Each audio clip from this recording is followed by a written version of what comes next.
And we are live! Welcome, ladies and gentlemen, to Savin's World. My name is Savin, and I want to thank each and every one of you for joining me today.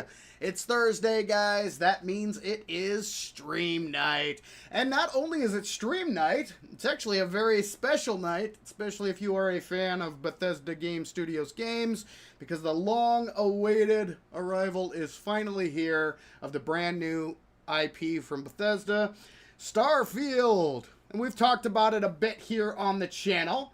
Now, I will not be streaming that game tonight.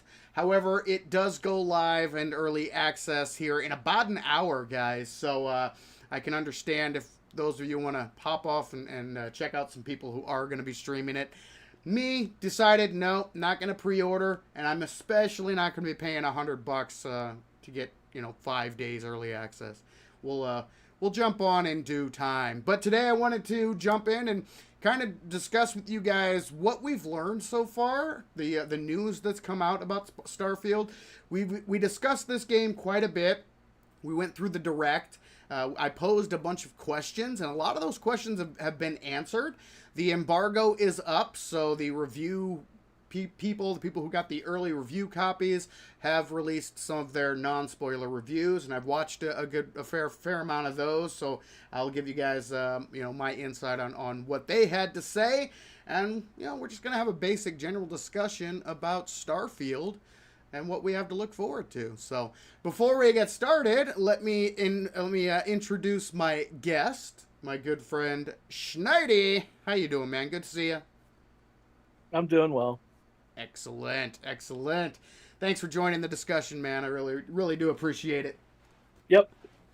So, ladies and gentlemen, like I said, Starfield Early Access goes live here in about an hour. I think it's about an hour. I'm not exactly sure. They have it all mapped out, like where you live, when you can start playing. It's the exact same time all over the world. So, it just varies by time zone. So, yeah, I'm pretty sure it starts in about an hour here. But during our previous conversations, we asked some questions. Mainly, the overriding question is, will Starfield suck?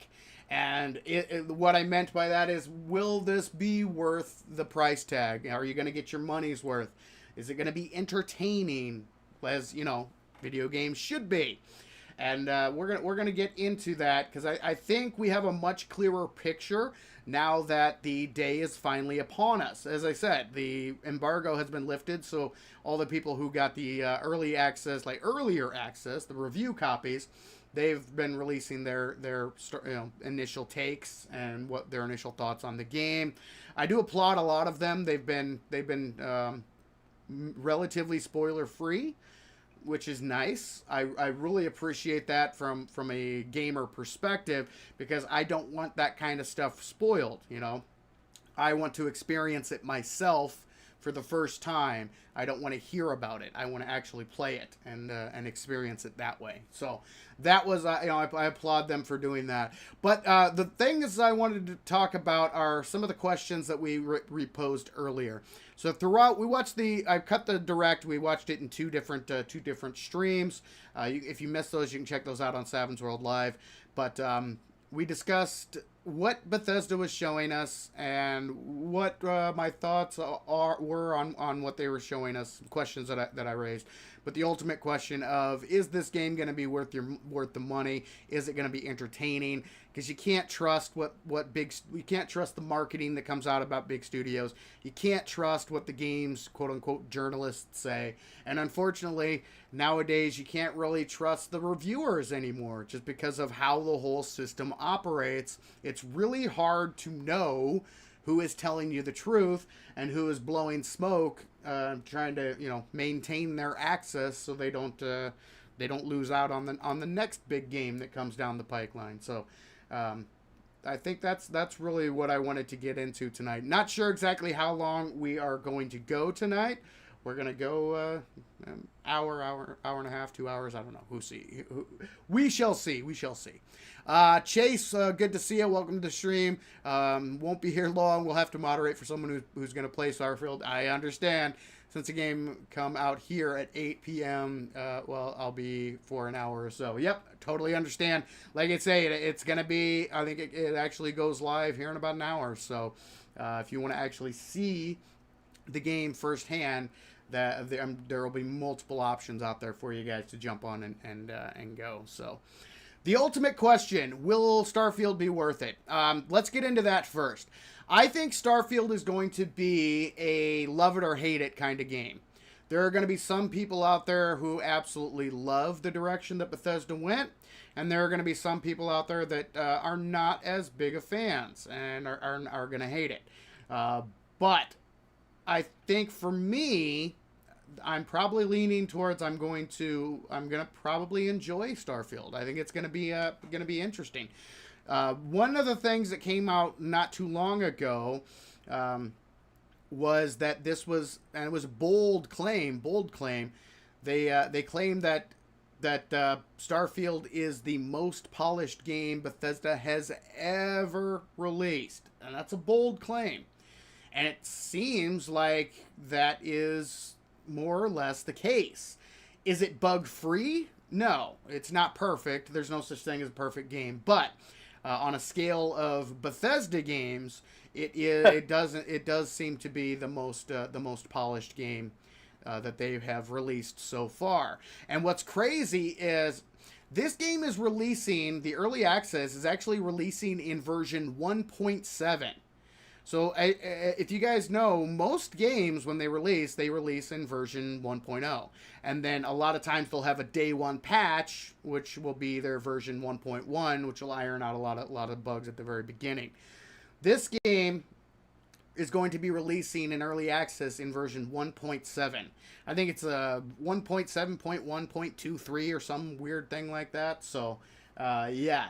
That just goes to show that it seems like Bethesda took that nickname that they earned, rightfully so, Bugfesda.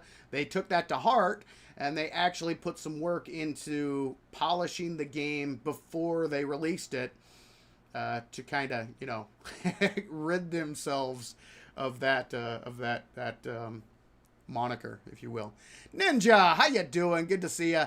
Says, hey, Savin and Schnetti, Captain has been watching videos and watched a review earlier of it. Seems pretty jazzed to try it out. Yeah, absolutely.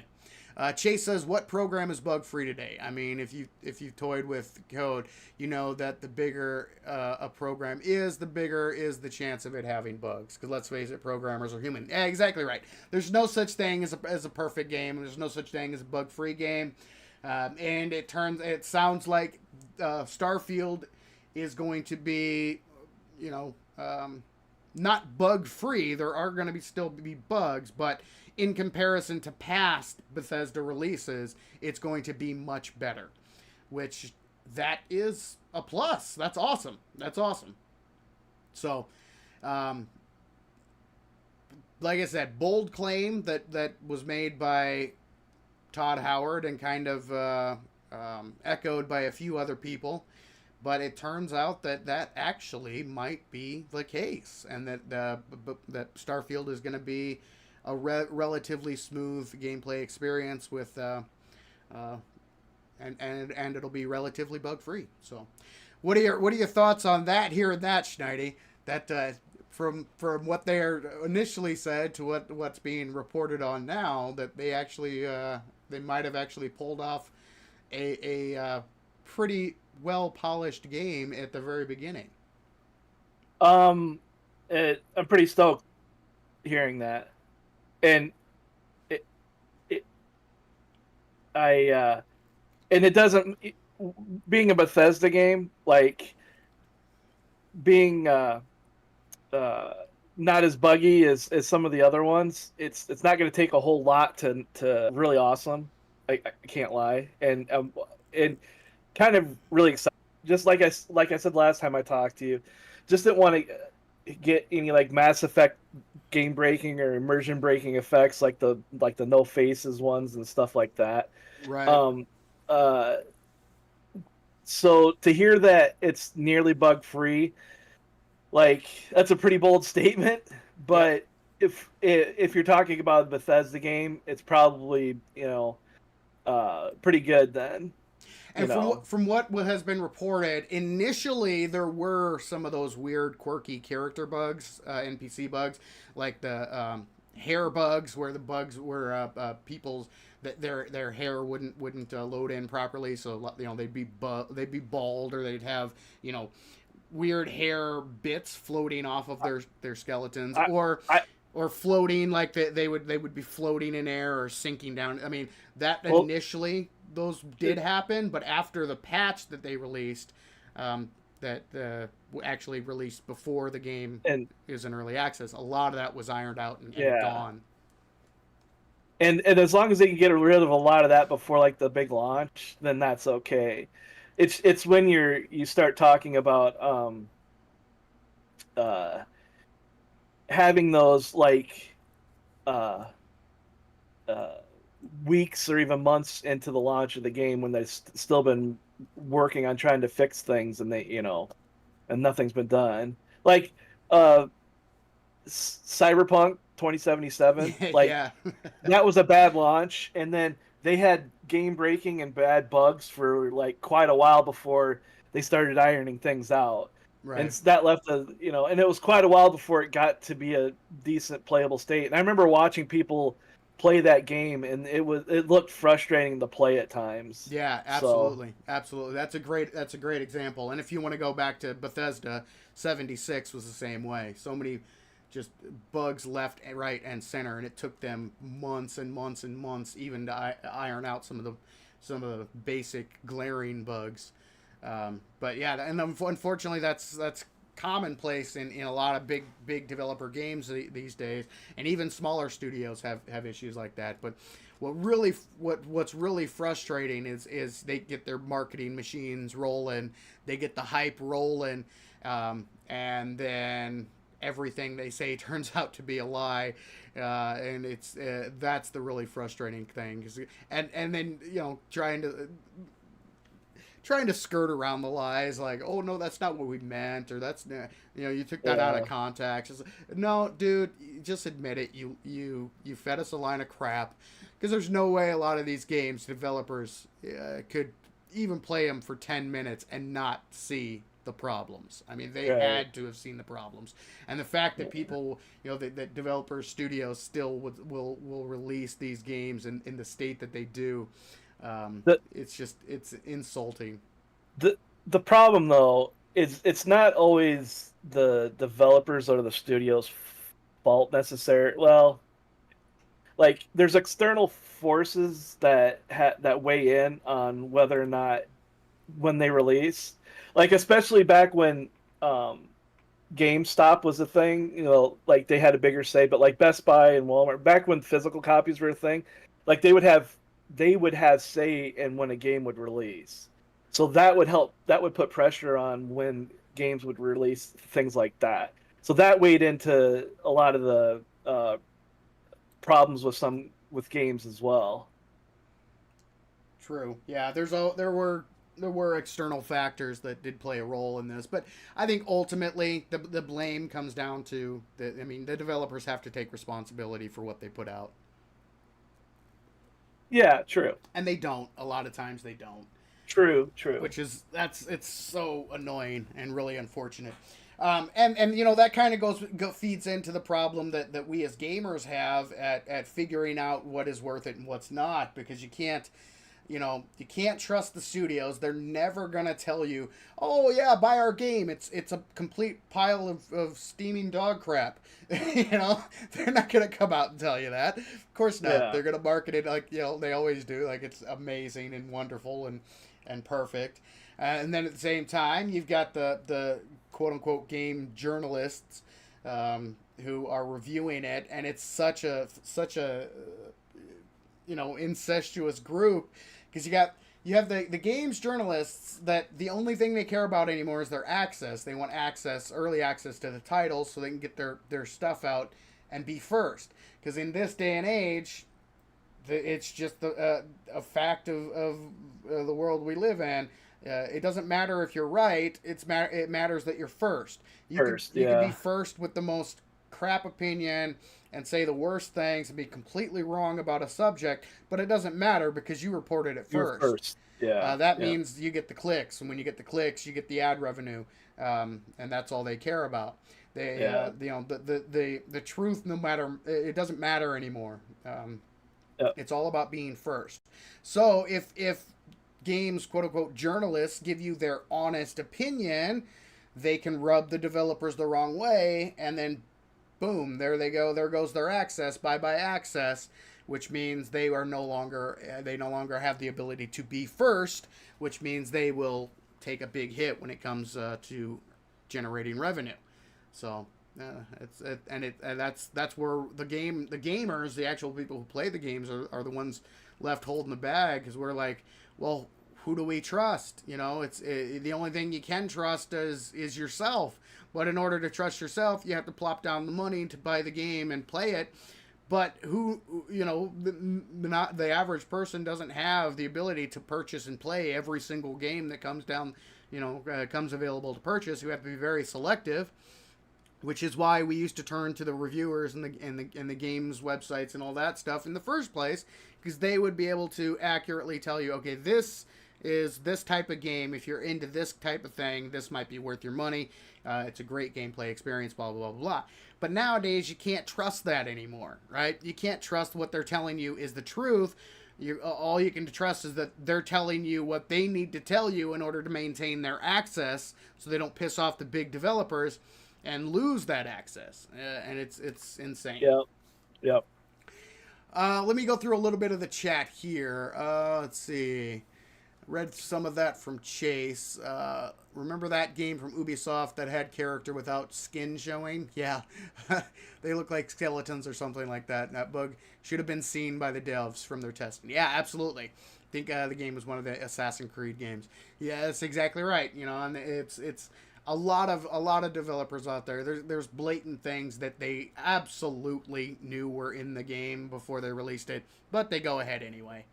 Ninja says, the review we watched earlier mentioned a few bugs that were silly and funny, but not game-breaking, so that sounds mostly promising. Yeah, exactly right. Yeah, that sounds good. Ninja says, we watched Game Ranks, and they usually tell it straight up because they would rather inform honestly than worry about the other stuff. Well, that's cool. Cool to know. Cool to know. So, yeah, as far as bugs are concerned, it looks like a win. It looks like this might actually be a relatively bug-free game, as bug-free as a Bethesda product ever has been, which is saying something, because Bugthesda was a thing for a reason. They definitely earned that moniker. And maybe because of that, and because of their failings with 76, they knew that they had to really come hard at this with Starfield, because if they had another even mediocre launch with a bunch of bad bugs, that would not sit well with people. So that's why maybe they spent more time and dealt more with bugs this time, and that's why it appears that it may be a better product this time. Right. I agree. I think they it seems like anyway they really took the feedback to heart and went back to the drawing board and like, you know what, we can't do this again. We can't do this again. Um, we have to deliver something unique, something special. We can't go down that same route. Because I think they recognized how damaged their reputation had become, and they knew that they couldn't take another hit like they did with 76. So it's encouraging. It's encouraging. So let's talk about exploration. This is something that I think this is going to be one area that is going to be controversial. This is going to be one of the like I said, the areas that is going to be love it or hate it. It's it kind of flips exploration on its head in a way, from what I understand. So in previous Bethesda titles, exploration led to quests, right? So you'd pick a direction and you go, and you'd be bound to run into something, and a lot of times the things you find would open up different quests and that kind of thing. So the exploration led to quests, where it seems like in Starfield it's the exact opposite, whereas questing will lead to exploration. So there's 100 systems, over 1,000 planets in this galaxy, right? So it's massive, but you're not going to be going to every single planet. You're not just going to get. I mean, you can, I guess, but you're not just going to get in your starship and, you know, Star Trek second star to the right straight on until morning. This type of exploration. That's not the way it's going to work. You're not going to go to a planet and then just, you know, run around the planet and see what's there. Generally speaking, all of the quest lines are going to point you to the various systems, and it's going to be going through the quest lines that you will actually interact with the planets and systems in the game. So instead of exploration leading to quests, it's going to be questing leading to exploration. So it's going to be completely different, and I think it'll be interesting to see from what I hear. The quest systems in Starfield are insane. That the quests are brilliantly written. They're captivating, and you're not gonna. It's not gonna be like in some of the older games where you take a break from a quest and you just go out and explore. The questing is so captivating that you're going to be spending so much time doing that. And there's so many quests and so many side quests. There's a main quest, which is supposed to be awesome. There are all the faction quests and then side quests on top of that that are going to send you out into the galaxy. But you're going to be doing your main bulk of exploring by following the quest line. So it kind of flips the exploration on its head. It's still there. You still can, if you want, jump into a spaceship and go visit a planet you've never been to before. But more times than not, you're going to visit a new planet because of a quest line or a storyline that you're following. So I think that's an interesting take and something a little bit different for Bethesda, which, if they're going to try something new, this is the type of game that they need to do it in, because this is something completely different. Yeah. You wouldn't want this system in an Elder Scrolls game, for instance, right? Because that's not Elder Scrolls. You wouldn't want this system in a Fallout game, because that's not Fallout. You would want this type of exploration and questing system in a new IP, which is why I'm glad that they used this IP to try this approach. So I think it's going to be something, the exploration in this game is going to be something that some people are absolutely going to love and some people are absolutely going to hate. At least that's what I've picked up from what I've heard so far. Yeah, I agree. So do you, like, when you get into like a single player RPG game, what type of exploration do you find you're more that you follow? Do you usually follow the quest lines and then those lead you to new areas, or do you just head out into the wide open world, you know, see new areas and see what's available in those areas, and then follow the quest lines in those areas? Yes. Good answer. It's kind of both. like I uh I try to stick with the quest line. Then I'll end up squirreling and and exploring for a bit, and then I'll get back on track and do that. So it's kind of I would say a combination of both. Right. You know, I think I'm the same way. I'm the same way. I'm a little interested, a little curious to actually jump in and see how it actually works out. Um, it also depends. It also depends on how compelling the story is. Now, if the story sucks me in and I got to know more, I'll just keep going with the storyline and worry about exploration later. So there's that. and that's one thing that's been pretty universal on most of the early reviews and non-spoiler reviews. They don't go into specifics, but a lot of them say that the quest lines, the storylines are very compelling. They're very compelling, which is I love that. I mean, storylines should be the main focus in a lot, especially in a lot of RPGs. You really need something to hold the universe together. And from the sounds of Starfield looks like they kind of hit a home run in that aspect. So that's really encouraging. And there's multiple, as with a lot of Bethesda games, there's multiple factions you can join, some factions that you can't join, but you will still interact with. Not only the main story quest, but so many others as well. And in this game, your choices actually do, it seems like, have consequences. So choosing to do one thing one way will alter the outcome. Now, it's not going to be, from what I've heard, it's not going to be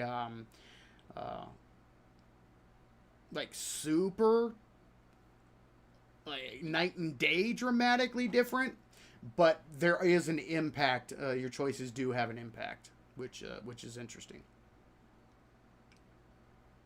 Let's see. What else do we want to discuss here? So the exploration is going to be different. It's going to be kind of flipped on its head, which could be, like I said, I think it's going to be a love it or hate it kind of thing.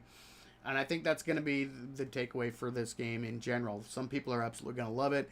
Some people are absolutely going to hate it. But from what is being reported, this is the return to form that Bethesda was looking for. This is the return to the single player, massive open world role playing game that they are known for, which is great because I love the Bethesda that model. I love that, but it also has its differences because it's not an Elder Scrolls game. It's not a Fallout game. This is a brand new IP. It is a brand new. It has its own lore. It has its own feel, right? Which is exactly what you want for a brand new IP. You want to see some of those Bethesda. You want to see the Bethesda flavoring in there, but you don't want this to be a clone of Elder Scrolls. You don't want it to be a clone or a mishmash of Fallout and Elder Scrolls kind of mashed together. You want it to be its own thing. You want it to have its own style, its own uniqueness, which, from all reports, sounds like that's what we're going to be getting. So, yeah, exciting on that front. I'm actually interested in seeing how it all plays out once I actually get in. And spoiler alert, ladies and gentlemen, I have decided that yes, I am going to give Starfield a try. From everything that I've seen, it is going to be worth the price tag to me. I'm not going to be paying for the early access, which is why I'm not streaming the game tonight. But I will probably pay and start playing the game when it's available to everybody else on the 6th. So next week we'll probably jump in and play some Starfield. Until then, I'm going to be doing my best to avoid spoilers because I do not want the storyline and quests spoiled for myself. That's why I made sure that I was watching only non-spoiler reviews, just talking about game mechanics and how the game was from that point of view. So, yeah, just wanted to throw that out there that I'm gonna be definitely jumping in. Definitely will be hopefully making some videos on it as well. I think this is a game that's so in depth and so complex that some tutorials and some guides could go a long way in helping other people enjoy and get the most out of the game. So. Let's talk about some of the newer systems. Let's talk about space first. So a lot of people, a lot of the reviewers that I watched, they said that they were surprised that yes, it was vast, it was massive, but they were surprised at how little time they actually spent in space because of how the fast travel system works in the game. You can pretty much go anywhere with a click of a button, and even in space, a lot of the space flight, except for the dogfighting and that kind of thing, was just going through menus and selecting, clicking a couple of buttons and boom, being taken directly to your destination. So that is another thing that I think a lot of people were thinking the space sections were going to be a little bit more in depth, and not as pointy clicky as it turned out to be, which could be a negative, in some people's eyes. Or if you are looking more towards the ground game, because I think that's going to be where the vast majority of people spend most of their time is on the ground in one aspect or another, one way or another. That could be a good thing. So I was not exactly sure what to expect when it came to the space aspects, but it does seem like a lot of it is you're going to be skipping. You're not going to be just taking your ship and flying your ship from planet to planet. I mean, you can, but it just takes forever. So why spend all of that extra time flying through the vast nothingness of space when you can accomplish the exact same thing by clicking a couple of buttons? So that's the direction that most people take, because it's the easier way and the more time efficient way to do it. Now, if you do decide to, say, travel through space, are there like random encounters that can happen? Yeah. Like pirates hit you or something, or Yes, there are random encounters in space.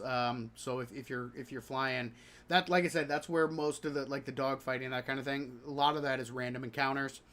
You'll have up to 4 spaceships attacking you at one time, and from a lot of the reviewers made it out to be more of a data driven experience than it was skill driven. So like you would either have the firepower to take on the random encounter or you won't. Either your weapons will be able to deal enough damage to disable the enemy ship, or the enemy ship will be so overpowered that they'll just decimate you. So a lot of it is, just upgrading, getting your ship upgraded to the point where it's a beast and can handle whatever. So there's not a lot of skill involved in a lot of the space combat, unfortunately. So that is kind of a bummer. A lot of it really is what your ship is capable of, which I guess I don't know. I will again with space combat. I suppose it makes it easier for them to do it that way. Yeah, and I said it before with space combat. It's until I can actually get my hands on it and try it out for myself. I won't say one way or another, but from what it sounds like, it's like, okay, once you get your ship to a certain point. Then it's not about the skill of outmaneuvering your opponent and getting behind them and fire. There's a little bit of that involved, but mostly it is, do your weapons, do your shields, do they have the stats? The stats are going to be king when it comes to space. My weapons are a 5, their shields are a 4. I win. Yeah, pretty much. That's how it's going to go. So. But again, you've still got the other. You can still disable. If you take out an enemy ship's shields or engines and they're dead in the water and they can't move, you can still board them and kill all the people on board and take the ship for yourself. The ship construction and ship customization is massive. really intricate, really involved. So, if you want to spend hours upon hours designing your ship and making it look the way you want it to look, you can. Or if you want to just use the base ship that they give you and just, use the upgrade ability to just upgrade the components without doing a lot of the, altering and that kind of thing, you can do that as well. So how hard is that? From what I hear, from what I've seen, it's intricate, it's involved, but not difficult. Well, that's the thing. Like being complex or being detailed or intricate is one thing, but being difficult to do, that's another. Like that's another thing. No, it's Something it's supposed like to be pretty easy to actually do, but it's intricate in that there are many modules that you can add and switch out, and upgrade and that kind of thing. that sounds kind of neat. Yeah. That sounds kind of appealing to me. Yep. So that's cool. So yeah, I think there's some that are gonna again, it's gonna be another area where you're gonna either love it or hate it, and you're gonna take it or leave it. And another great thing about the space combat is if you want to spend more time out there, you can, or if you want to, you can click the couple of buttons and automatically go from one system to the next, or automatically go from one planet to the next. It's gonna be completely up to you, which is nice. It's sounding like though that there's almost something for everybody in this. Yeah. Like everybody's got different play styles and stuff and preferences, and it kind of seems like they're touching on a lot of different things, and that's a good thing. Yeah, I would agree. I would agree with that. Shannon, how you doing, Shannon? Good to see ya. Welcome to the stream. So yeah, I think the space. I think for how immense they went, how big the actual universe is, there had to be limitations, so they couldn't, otherwise the game would be unplayable. So there were some limitations. This isn't a space simulator. I have to make that perfectly clear. It's not a space simulator, right? This is an RPG with space elements, pretty much. And that should be the way. I mean, and like the ground stuff and the NPC interactions should be primary, and to be honest, the space stuff should be secondary in my opinion. Right, and that goes with the outposts as well. You can build your own outposts, but you don't have to if you don't want to. Yeah. You can spend hours designing your outposts, putting down the various things. As you collect the needed materials, it's very similar to the settlement system in Fallout 4. You can spend as much or as little time with that as you want. It's just an added extra thing that you can choose to spend your time doing, or choose not to if it's not your thing. I didn't do anything with the settlement unless I absolutely had to do it for a quest or something. Otherwise, I was out shooting mutants in the face. Yep. See, and I did the exact opposite. So I would take most of the settlements, I'd get them, just basic setups, but then I'd pick like 2 or 3 and I'd just go to town. I'd build really intricate, I made myself my own little space, so for one of the settlements, I forget which one, but I made a giant tower and then I had different levels. Like the bottom level was just my welcome area, my lounge area. Second level is where I housed all of my power armor, and then the next level up I had all my weapons displayed, and then the next level up I had all my armor displayed, so I went to town. You can do that stuff in 76, Yeah, but I have no desire to play 76 whatsoever. Zero. Zero. Lord Blue X, welcome to the stream. Thank you very much for joining. So yeah, there are aspects of this game that you can focus as much or as little attention on them as you want, which I love. That's great. Leave it up to the player to play the way they want to play, and let them focus on things they want to focus on if they want to, and totally ignore if they don't want to, which is great. So Um, I think all in all that they are great things to add to the overall experience, but they're not mandatory and they're not it's not something that you must dive into in order to experience the game, which is cool. Let's see. What else do we want to talk about? Okay, one question I had that was later answered is the companions and crew members. I had asked the question of can they level up? Can they rank up? And the answer to that question is no. Whatever their skill levels are, because when you get them, they have the different skill levels and the different things. Those are set. So there you go. Simple answer to a simple question, which is cool. What else do I want to talk about that we questions from the direct and that kind of thing? Did we touch? Is there? I can't remember. Was there much? Is there much of a survival element to it? About as much as other Bethesda games. So you'll have your health bar. So You'll have status effects that like if you go on to really harsh planets, you can have radiation status effects. You can have cold status effects, that kind of thing. Not as intricate a survival aspect as say a survival game, but there are survival elements in the actual game itself. now, like with some of the Fallouts, you can put it on hardcore mode, and then you would have to, like, a couple things it would do is weight mattered, Mm-hmm. like, or weight and space and that kind of weight mattered, and then you had to control your water and your food, Right. and then like when you healed, like a stim pack would heal your entire body in the normal game. But Right. in this, like if your arm got shot, you'd have to heal your arm, or you'd need like a medical bag or whatever to fix a broken leg, or that kind of stuff. So Right.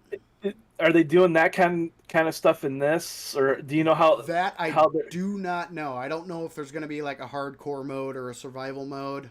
So you haven't seen how they're doing the other than what you just said, you haven't seen anything like that. Well, as far as different modes, no. I will say, however, there are a massive amounts of consumables.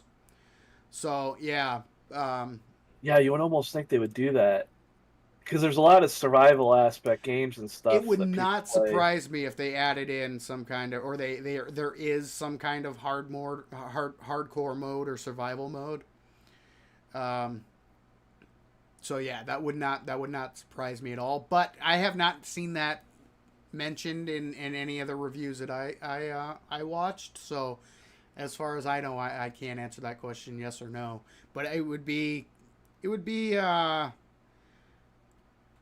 not be with beyond the realm of possibility that they had something like that in.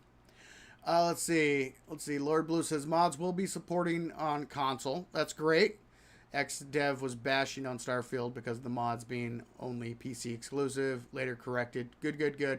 And they have New Game Plus. Yes. They do have New Game Plus. It's not a node, but a New Game Plus is there. Yeah. New Game Plus, that was confirmed, and it's a unique spin on New Game Plus. A lot of the reviewers didn't want to go into it because it's very much involved in the storyline and main quest. They just confirmed that it was there, and that it was a unique way of going about it, and that it was really cool the way they went about it. Basically, the way it works is you start over. They don't tell you how. They don't say how you start over or why you start over. But basically, you start fresh. You lose all of your equipment, your credits, all of that, but your character stats, so like your skills and that kind of stuff, carries over into a fresh play. So it's a way that you It's like can a prestige kind of thing. say that again. It's like prestiging. I guess I don't know what that is. Sorry. Okay, never mind. Never mind. Sorry. Keep going. It's all good. So it's kind of a way that you can in one save file, you can pretty much experience everything the game has to offer, because you get to the end, and if you want, you reset at the beginning. You can go down, try new paths, try a side mission, or try a different faction, try that a different way. Yeah, interesting. But again, I'm glad they did not go into details on what exactly that entails and how that comes about, because it's supposedly tied directly into the main story, which I don't want that spoiled. So I want to experience that for myself, the first time by actually playing the game. So one thing I will say, hats off to a lot of the early reviewers. They did a pretty darn good job at keeping their reviews as spoiler free as possible, which is kind of cool. It is also confirmed that space magic is a thing. Again, I think this is very much goes along with story. That's how it's unlocked. So a lot of people didn't go into exactly how that you go about getting these powers, but basically they work like the shouts work in Skyrim.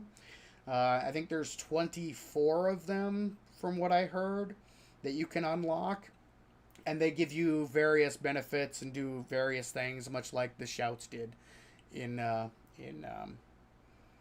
Skyrim. So space magic is absolutely a thing. Lord Blue says, I have an inkling of how it'll work, but I won't say. I appreciate that. Yes, thank you. Keep it as spoiler free as possible. So yeah, space magic confirmed.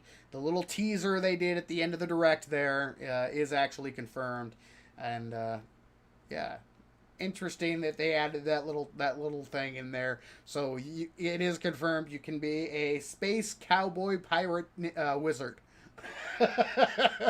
if you want. So, oh, I love it. Another thing that a lot of people were saying is the gunplay is passable. It's not going to be as intense or as good as, full-on first-person shooters, nor would you expect it to be, because it's not a straight-up first-person shooter. It's more of a first-person RPG. There's a lot more that goes into it. But, yeah, the gunplay is pretty good. So, and the only thing is, a lot of people were saying the melee combat is not where it needs to be. It's not as good as the gunplay. The gun combat is... What's the melee anyways? Some people want to punch aliens in the face. Why, when you can shoot them in the face? Yeah, even back in first time we talked, the build that I had in mind was a jetpack sniper. I wanted to do a sniper build, but utilize my jetpack to get into different positions and that kind of thing. So I'm more of a shoot 'em in the face kind of guy. So yeah, same. But for those melee players out there, melee is not nearly as good as the gunplay for what they're saying. But all things considered, the gunplay is much better than it looks like Fallout 4 taken to another level.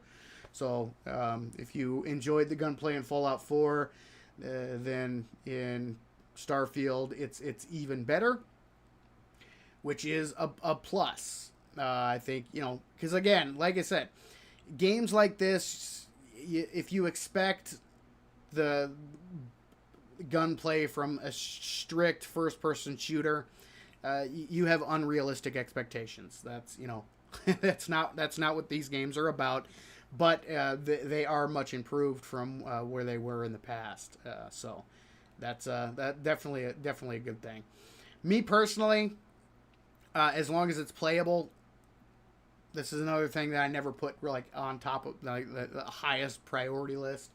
It's nice when it happens, but yeah, it's never really been a giant game breaker to me, just because I've never been a big fan of straight up first person shooters.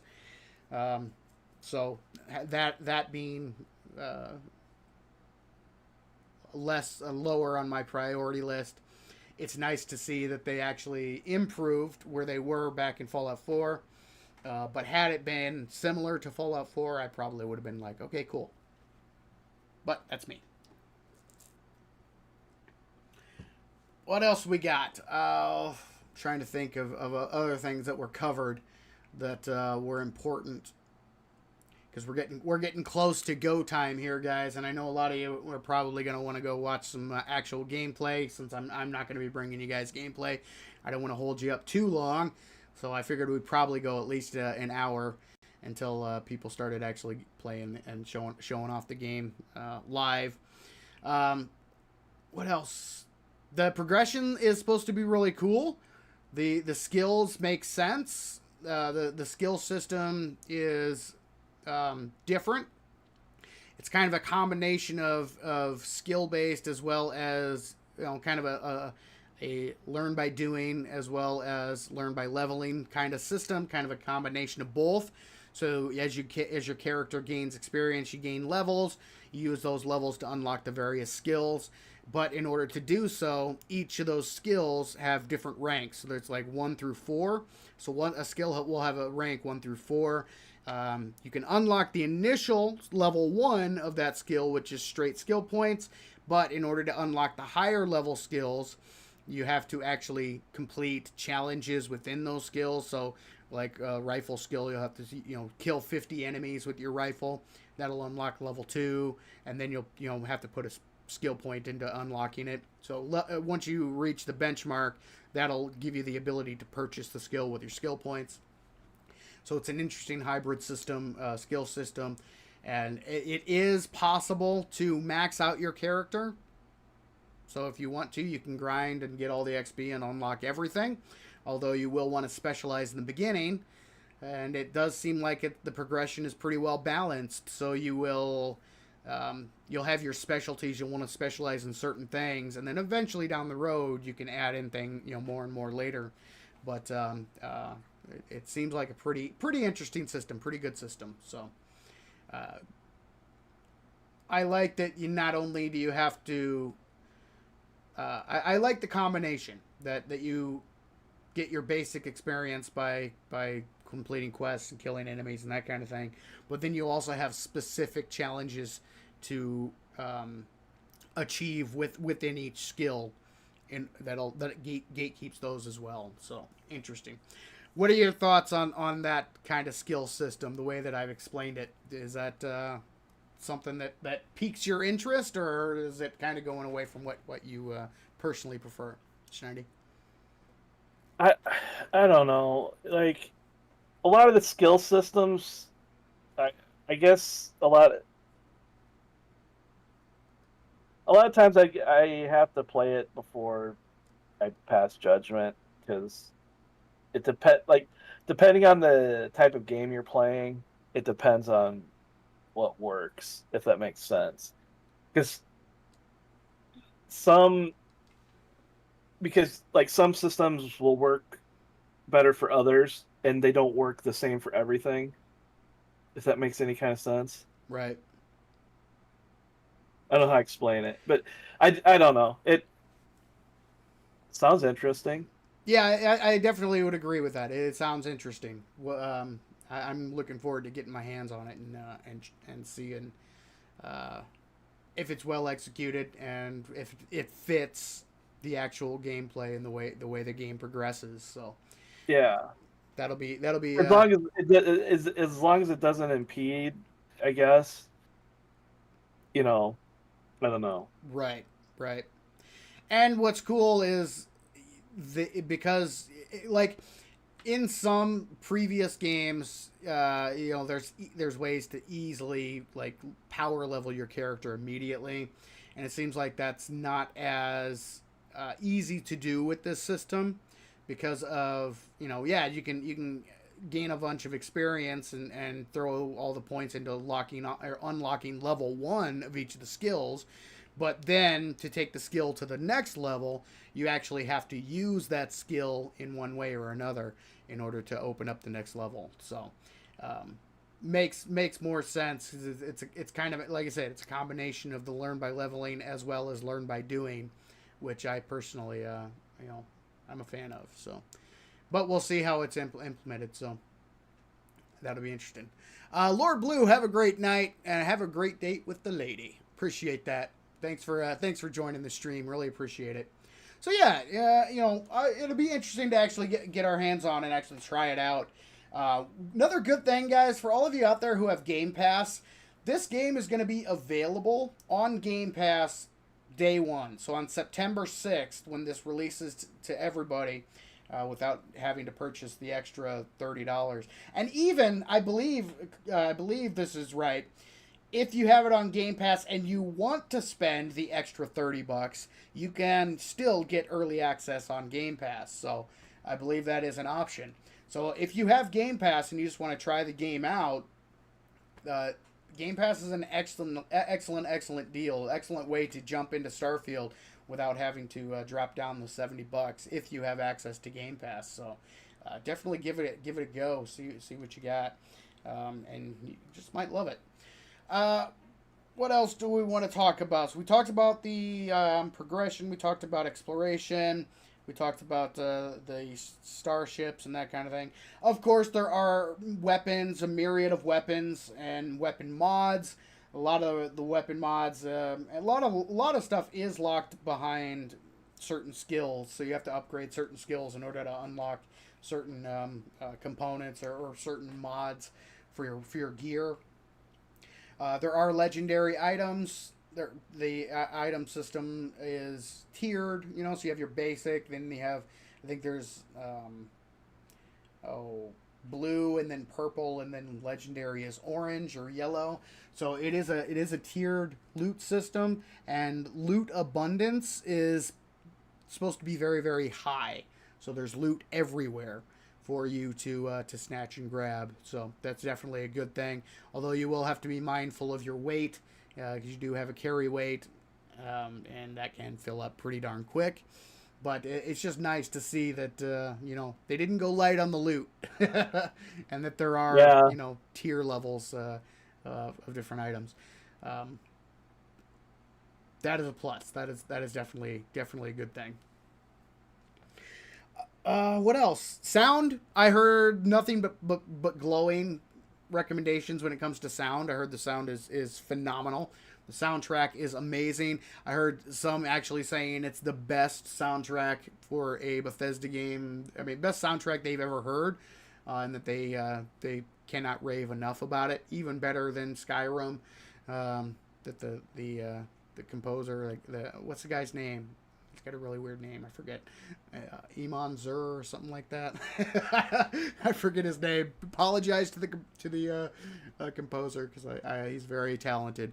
But he went above and beyond, and this soundtrack is supposed to be spectacular. I haven't heard a single person say anything other than the soundtrack is awesome. So, and that's one thing I love.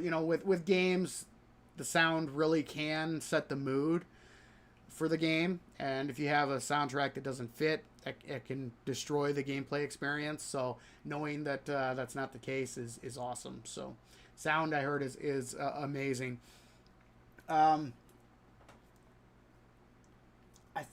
trying to think what else. What else is there? Anything else that you can think of that we didn't touch on?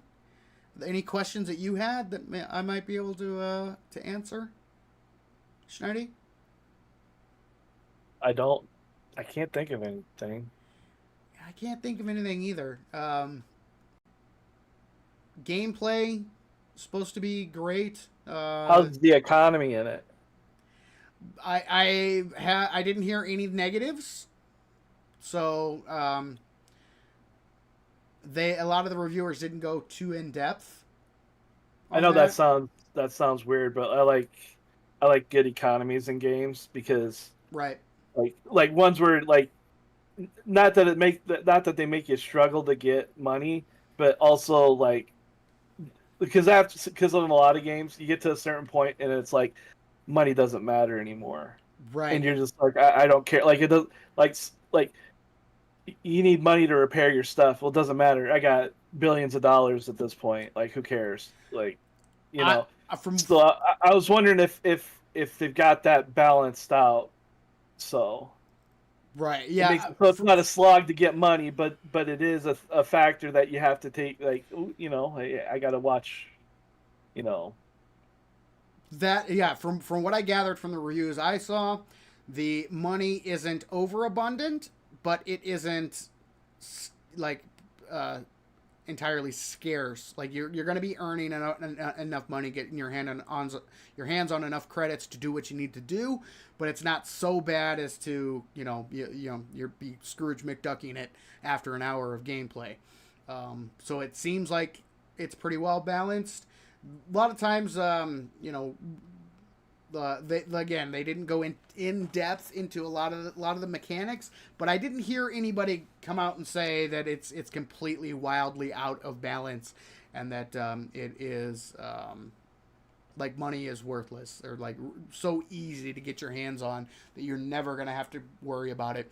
They did make it sound like you're gonna be spending most of your money on upgrading your ship, buying new components for your ship.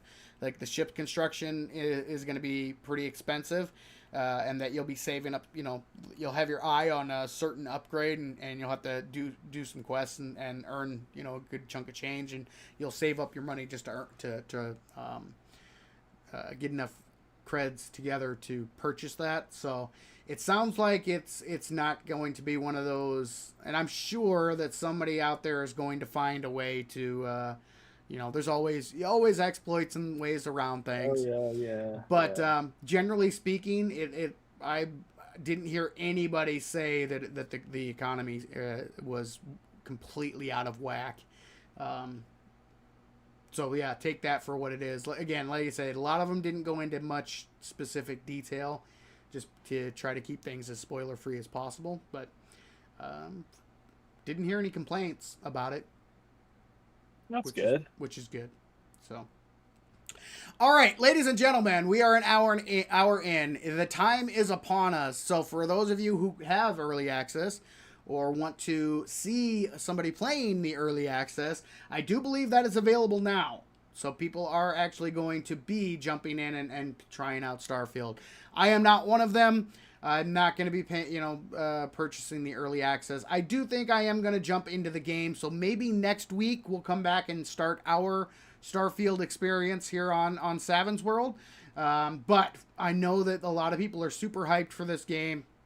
They're really excited to see it in action.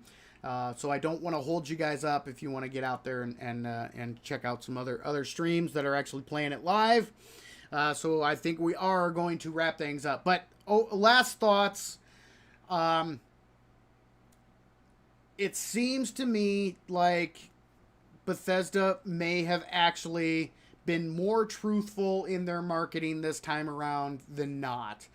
Is this going to be the greatest game ever? Probably not. It's going to have problems. It's going to have bugs. But is it going to be an overall positive experience, an entertaining game that you can get completely sucked into? I think yes. From everything I've heard, everything I've seen, if you love the Bethesda style single player massive open world, or in this case open galaxy role playing game, then more than likely you are going to enjoy Starfield. Oh, one thing I did not mention that I want to touch on real quick, and this kind of did give me a little bit of pause. So my favorite game of all time from Bethesda is The Elder Scrolls 3 Morrowind. And one of the things I loved about it is how it gives you your basic intro and just releases you out there and says go. This game, it seems like there is a lot of tutorial work, a lot of tutorials you got to get through. And you'll actually have them popping up hours into the game, which initially I was like, ooh, I don't know if I'm going to like that. But when people were explaining why, it made more sense, just because there are a lot of different mechanics, a lot of newer mechanics in this game that you are not used to. So again, this isn't a copy paste from Morrowind or copy paste from Elder Scrolls and Fallout. This is its own separate game, right? It's a brand new IP set in its own universe, so it has its own set of mechanics and gameplay features that are not found in the other games, that are going to be different, that you're going to have to learn. So even for experienced Bethesda players like myself, there's going to be a lot of new stuff that you're going to have to learn to begin with, which is why in the beginning there's a lot of new tutorials and that kind of thing. So keep that in mind when you start your Starfield journey. There are a lot of new things. There are a lot of new things to learn, and there are tutorials that help you in that process. So, that was one thing that was like, ooh, I don't know about that. I just want to go. But at the same time, before you go, you have to know how to go, and the tutorials are there to teach you how to go. So, forgot to bring that up, but I wanted to mention that before we wrap things up. So yes, overall, I think Starfield is probably going to be a good game if you are into this type of game, which I am. So I am definitely going to be jumping in, and I'm definitely going to be bringing it to the channel. Going to be playing it live. Also, hopefully going to be creating some tutorial videos and guide videos and that kind of thing down the road. I think that this is probably, hopefully, the next game, the next big game that I can really sink my teeth into, and I'm really looking forward to actually jumping in. Regular access starts on September 6th, so a week from today. I will probably be streaming Starfield here on the channel, and hopefully you guys will all join, and we can all check it out and see what we think together. So it seems like this may actually be the return to form that Bethesda was looking for. Is it going to be perfect? No. Is it going to be enjoyable? If you, again, like I said, if you like a Bethesda game, you're probably going to like this. And you're going to get hours and hours and hours of entertainment in the vein of previous Bethesda games like Skyrim and the non-Fallout 76 Fallout games. So that's my final take on it, guys. I'm not going to tell you guys to go out and buy it. No, that's not what I do here. I will tell you that I am going to purchase it, and I'm going to jump in, and then, you guys can jump in with me and watch the gameplay, watch the tutorials, all that fun stuff. I don't really do game reviews on this channel just because, I'm like everybody, like a lot of people out there. Doing reviews of games it takes a lot of time. In order to be an effective game reviewer, you also have to review multiple games, which takes, you have to have the funds to buy all the games. So time and money, guys, that's what it all comes down to. I'm more of a pick a game that I'm going to enjoy and stick with it, and try to show you guys the tips and tricks that I've learned while playing the game, and hopefully make your gaming experience overall better. So Starfield, getting back to the original question, will it suck? I don't think it sucks, man. I think it's actually going to be really good, especially if you like this type of game, which I do. So, Schneidi, what are your final thoughts as we wrap things up here? Agree.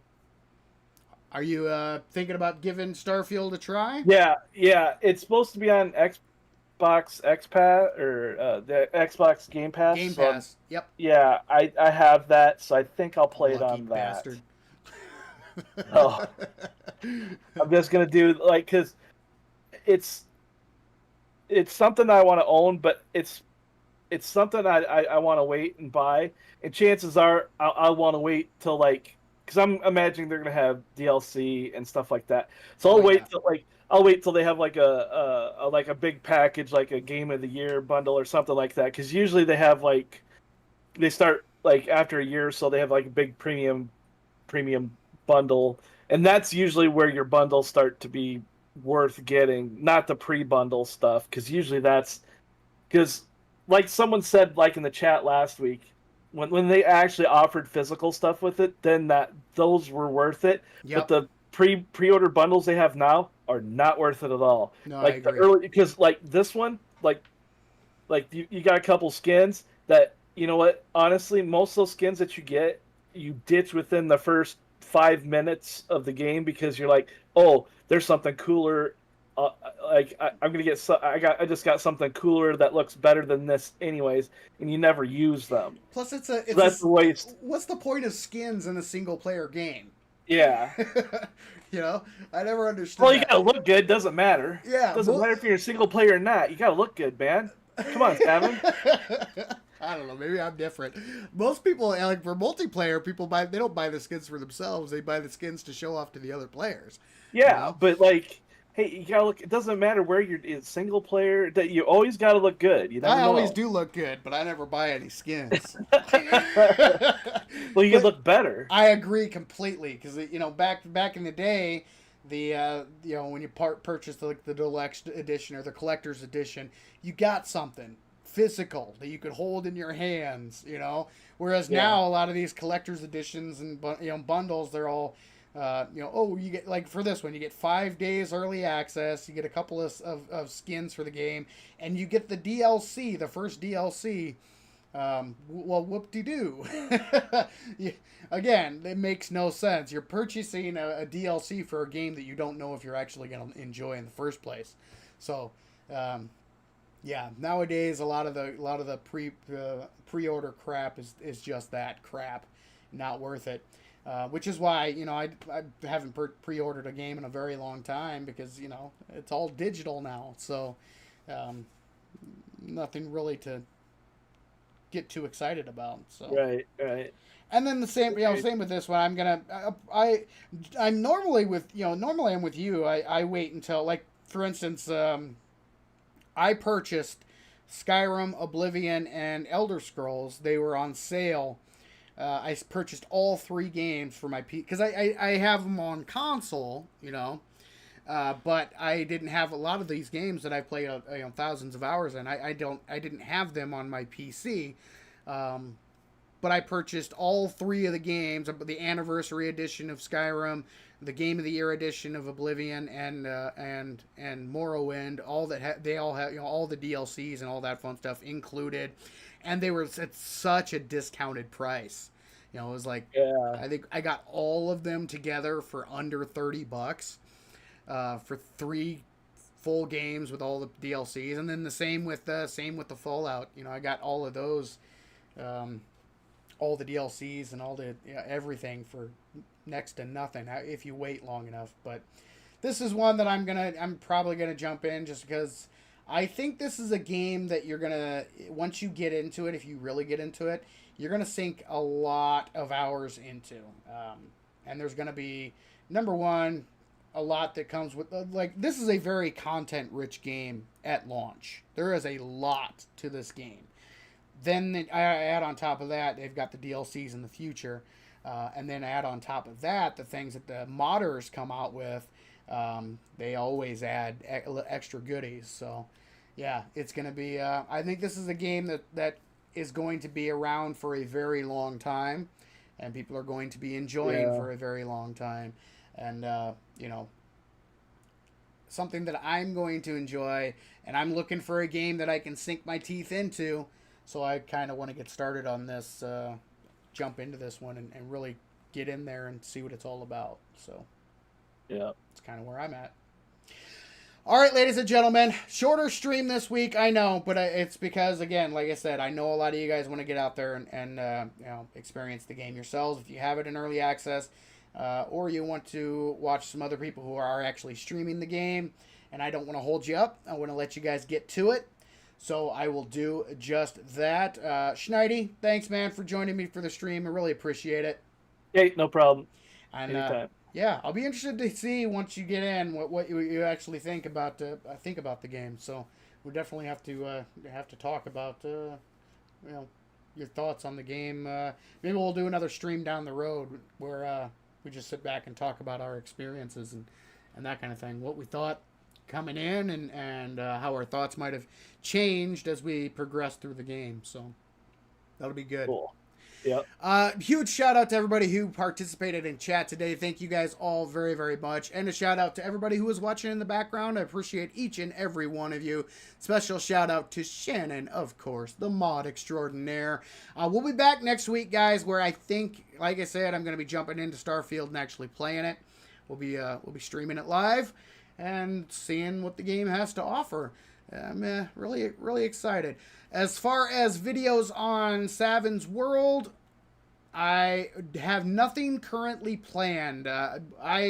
When I got sick, guys, it was a lot worse than I thought it would be. Because not only, especially when you have this kind of illness, you have to recover from the initial illness, and then because of the type of illness, you weren't getting the nutrition that you needed. So I spent a week where I was just weak. I just was, had no energy to do anything. And then I finally I'm finally at the place now where I think I'm back to normal. I'm eating regularly, getting good night's sleep. So I have the focus and I have the energy to actually get back to work. And I think I'm going to be, like I said, I think Starfield's the game I'm going to be focusing on. So probably going to be having a lot of Starfield content coming your way. When I will get that going, I do not know. Sooner rather than later. But yeah, now that I'm back up and up on my feet and going about things, then yeah, we should have some videos coming your way.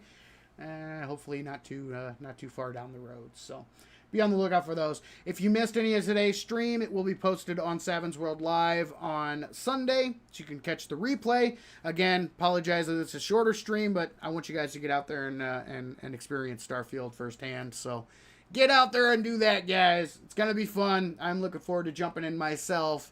But for now, this is Savin saying thank you, ladies and gentlemen, for joining me in Savin's World. And remember, the average gamer is always king of the hill on the bell curve. Have a great night, guys, and we will see you next time.